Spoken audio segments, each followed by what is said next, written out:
हम सिविक्स का second chapter constitution design पढ़ रहे हैं। आपको कॉन्स्टिट्यूशन के बारे में कुछ चीज़ें पता है पहले से, बस उसी को रिवीजन करेंगे क्योंकि वही चीज़ें चैप्टर में और बहुत ज़्यादा डिटेल में नहीं जाएंगे क्योंकि इससे पहले जो चैप्टर पढ़ा है डेमोक्रेसी, उसमें बहुत डिटेल में मैं पढ़ा चुकी हूँ। कॉन्स्टिट्यूशन आपका कब डिज़ाइन किया गया? एक्चुअली में पहले स्टार्ट करते हैं कॉन्स्टिट्यूशन डे। कॉन्स्टिट्यूशन डे कब मनाया जाता है? 26 नवंबर हर साल। 26 नवंबर को कौन सा दिन होता है आपका? कॉन्स्टिट्यूशन डे यानी संविधान दिवस जिसे। कॉन्स्टिट्यूशन को हिंदी में क्या कहते हैं? संविधान दिवस की संविधान, ठीक है। कॉन्स्टिट्यूशन को क्या कहते हैं? संविधान कहते हैं। आपको कॉन्स्टिट्यूशन डे कब मनाया जाता है? 26 नवंबर को। कॉन्स्टिट्यूशन बन के रेडी कब हुआ था? 26 नवंबर 1949 में बन के रेडी हुआ। इसे अप्लाई कब किया गया था, जिसे हम रिपब्लिक डे बोलते हैं? 26 जनवरी 1950। अच्छा, आपसे एक क्वेश्चन करती हूँ मैं, क्या प्रेसिडेंट जो पोस्ट है वो जब हम इंडिपेंडेंट हुए 1947 तब आई थी? नहीं। ये पोस्ट कब आई? जब हमारा कॉन्स्टिट्यूशन बना।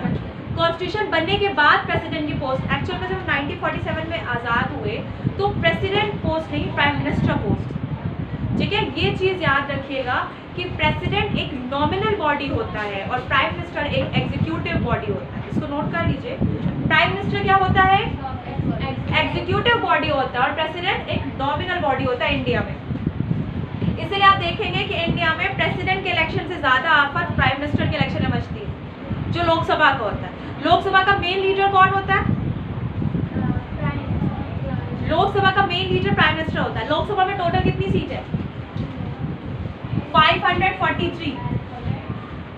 लोकसभा में टोटल कितनी सीट है? 543। और जीतने के लिए कितनी सीट चाहिए? 272, ठीक है। इतनी सीट जिस भी पार्टी को मिलेगी उसी पार्टी का कैंडिडेट पीएम बन जाता है और वही पार्टी सेंट्रल में बैठती है और वही गवर्नमेंट होती है इस देश की। अब बात करते हैं कि कॉन्स्टिट्यूशन डे तो हमारा मनाया जाता है 26 नवंबर। कॉन्स्टिट्यूशन बना किस दिन? 26 नवंबर 1949। अप्लाई हुआ 26 जनवरी 1950 में। अब आगे बढ़ते हैं, कॉन्स्टिट्यूशन बनना कब से स्टार्ट हुआ?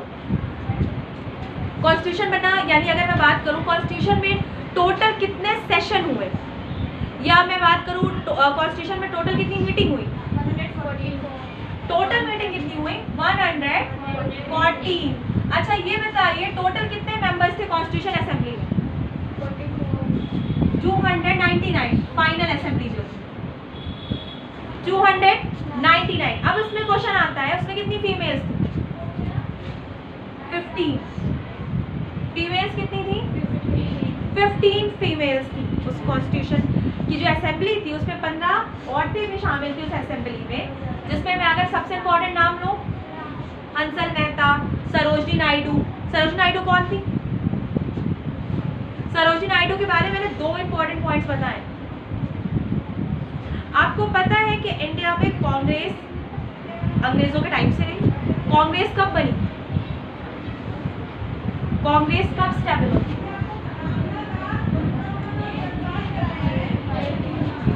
1885। कांग्रेस कब बनी है? 1885 में कांग्रेस बनती है। और अगर हम बात करते हैं सरोजनी नायडू कौन थी? एक्चुअल में 2 चीजें सरोजनी नायडू से रिलेट करती हैं। फर्स्ट, फीमेल गवर्नर कौन थी? सरोजनी नायडू। सेकंड सबसे इम्पोर्टेंट पॉइंट, इससे गवर्नर तो देश की आज़ादी की बात बनी, लेकिन अगर देश की आज़ादी की पहले की बात करते हैं यानी हम जब आज़ाद हुए उससे पहले सरोजनी नायडू क्या थी, तो आप ये चीज़ याद रखिएगा कि सरोजनी नायडू इंडियन कांग्रेस की पहली इंडियन फीमेल प्रेसिडेंट थी। इंडियन कांग्रेस की पहली इंडियन फीमेल प्रेसिडेंट। फीमेल पहली प्रेसिडेंट कौन थी? Annie Besant. लेकिन वो इंडिया की नहीं थी, वो कहाँ की थी? आयरलैंड की। आयरलैंड एक जगह है ना, कंट्री है, आयरलैंड की थी। आयरलैंड की थी एनी बेसेंट, इंडियन नहीं थी, लेकिन फर्स्ट फीमेल प्रेसिडेंट थी कांग्रेस की। इसको नोट कर लीजिए, कांग्रेस की first female president Annie Besant थी। लेकिन वो इंडियन नहीं थी। इंडियन फर्स्ट फीमेल कांग्रेस की प्रेसिडेंट कौन बनी थी? सरोजनी नायडू। और first female governor Sarojini Naidu. Clear? अब बात करते हैं कि आपका जो कॉन्स्टिट्यूशन डिजाइन किया गया, तो कॉन्स्टिट्यूशन डिजाइन करने के टाइम पे आपके कितने उसमें आर्टिकल्स थे जब डिजाइन किया? यानी मैं बात करूं 1949, 395 article, 22 parts, 7 fundamental.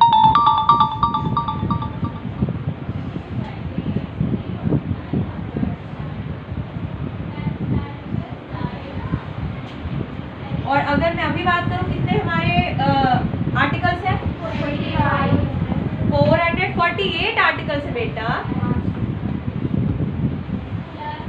Parts 25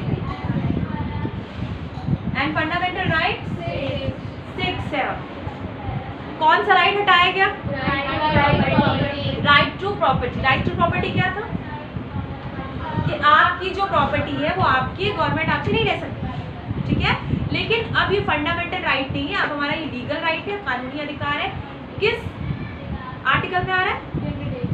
300A में आ रहा है, जिसमें ये बताया गया है कि आपका लीगल राइट है, गवर्नमेंट अगर चाहे तो आपकी प्रॉपर्टी ले सकती है, लेकिन लीगल तरीके से आपसे वो खरीदेगी, आपको उसके बदले पैसे देगी, ठीक है। जैसे मैंने कल भी आपको बताया कि हाईवे वगैरह बनते हैं गांव में, आपने देखा होगा कि लोगों की अपनी पर्सनल ज़मीन होती है।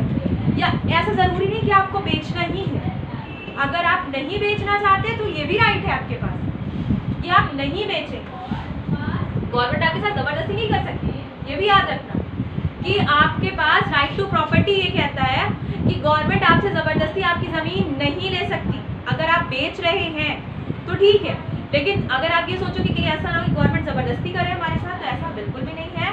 आप कोर्ट तक जा सकते हैं।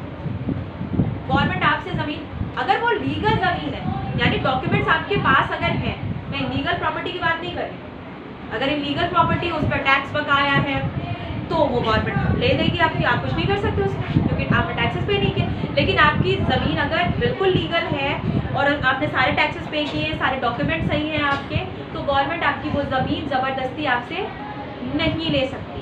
अगर वह ऐसा करती है तो कौन सा आर्टिकल हमें बचाता है? 300A। वो भले अब फंडामेंटल राइट नहीं है, लेकिन हमारा लीगल राइट तो है ना। फंडामेंटल राइट नहीं है लेकिन लीगल राइट में तो आता है। तो इसके तहत हमें जो राइट टू प्रॉपर्टी है, जो 7, कौन सा 7 हमारा फंडामेंटल राइट था। कौन सा करेक्शन? Correction number 44। करेक्शन कौन सा हुआ था? करेक्शन 44 जो हुआ, उसमें राइट टू प्रॉपर्टी जो था वो क्या किया गया? हाँ, राइट टू प्रॉपर्टी हमारा फंडामेंटल राइट से हटा दिया गया और इसे लीगल राइट में जोड़ दिया गया, सेक्शन आर्टिकल 300A। क्लियर? समझ में आ गई बात? अब यहाँ पे रख दीजिए बच्चे ले। अब आगे बात करते हैं। आज का भी था तुम्हारा, ठीक। फाइनली अगर हम बात कर लेते हैं कि हमारे फंडामेंटल राइट्स अभी प्रेजेंट में कितने हैं? फंडामेंटल राइट्स कितने हैं? 6। आर्टिकल्स कितने हैं प्रेजेंट में? 448। रख दीजिए यहाँ पे। 50 रुपये दिया, तो बात में आपके साथ बहुत दिया 50 रुपये।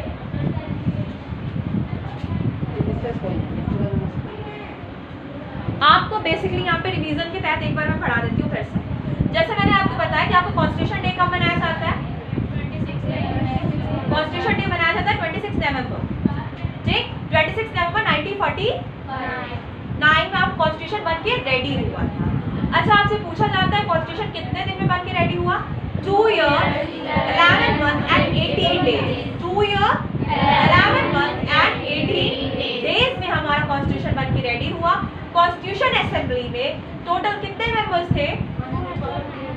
कॉन्स्टिट्यूशन असेंबली में टोटल मेंबर्स थे 299। फीमेल कितनी थी? 50। क्लियर?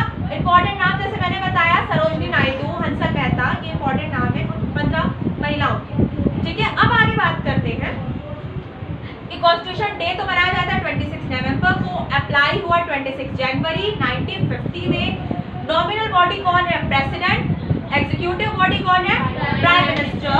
अगर मैं बात करती हूँ कि फंडामेंटल राइट हमारे पहले 7 थे, 44 करेक्शन हुआ जिसमें राइट टू प्रॉपर्टी को हटा दिया गया, यानी अब आपका मौलिक अधिकार नहीं है, फंडामेंटल राइट नहीं है, आपका कानूनी अधिकार है, लीगल राइट है।